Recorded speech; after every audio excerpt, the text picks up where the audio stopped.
Hey, fellow YouTubers, it's me, John Laval. Just want to tell you about doctors. Everybody thinks their doctor is great, or if they're in the hospital, I've heard people say, "Oh, he's supposed to be one of the best doctors there is." And the truth of the matter is none of them are any good. That's why we're sick, and we always seem to remain sick. They give us lots of pills, but the pills don't do anything. There's side effects, so we get more pills. But as far as, if I did my job the way a doctor does theirs, I'd be fired, so would everybody else. And that's the truth of the matter. We need to wake up and see things for the way they are. Did you know that doctors are the third leading cause of death in the world? And that's based on a very, very conservative figure. They figure it's more likely that they're the second leading cause of death in the world. Why? Because they're no good at their jobs. They can't diagnose. They mistreat. They don't do follow-ups on drugs, the effects of drugs on you, and they can't prescribe the proper drugs. I was given an antibiotic one time. I was rushed to the hospital because apparently the doctor gave me the wrong antibiotic, and it would have probably killed me within about 2 days of taking it. And this is the reckless. They don't know what they're doing. There's too much. They're too interested in how they're going to spend all their money as opposed to doing their job. And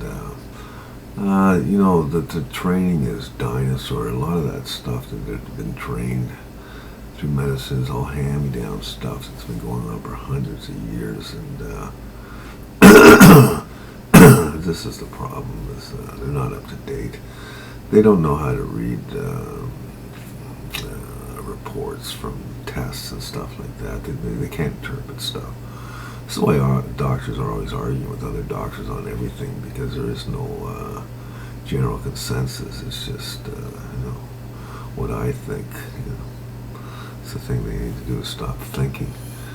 When it comes to my health, you know that in England the doctors went on strike for 9 months, and the death rate of the country dropped to half. And once they came back on the job, it went back up to normal. See, this is what I'm saying, is that you got to be very careful when you're handing over your health to somebody who really doesn't care. My doctor, I've been seeing him for every week to 2 weeks for over 30 years, because I've got some physical health problems, issues that have to be kept an eye on, and he's never offered me anything as far as real help, whether take this pill, take that pill. And the problem with him is he doesn't even know what medications I take. In fact, if I mention I need a refill, he doesn't even know why I'm taking the pill. That's how interested he is. It's an absolute mill in his office. You're there for like 2 minutes, here's your prescriptions, get out. And he just runs the whole waiting room that fast, so he can go home. And he makes just as much money.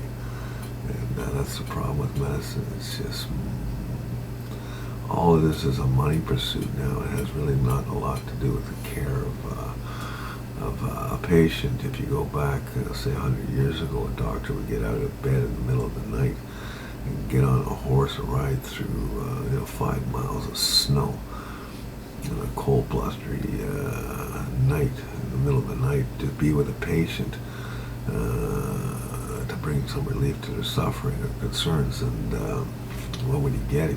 Nothing, or he'd get a chicken or something. I mean, these were men or people, whoever was doing the job, really knew what it was to be a doctor. Whether they could cure this person, I don't know, but their efforts to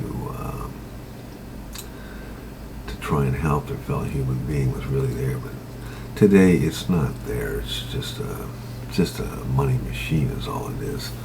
Anyways, that's what I want to tell you. See you.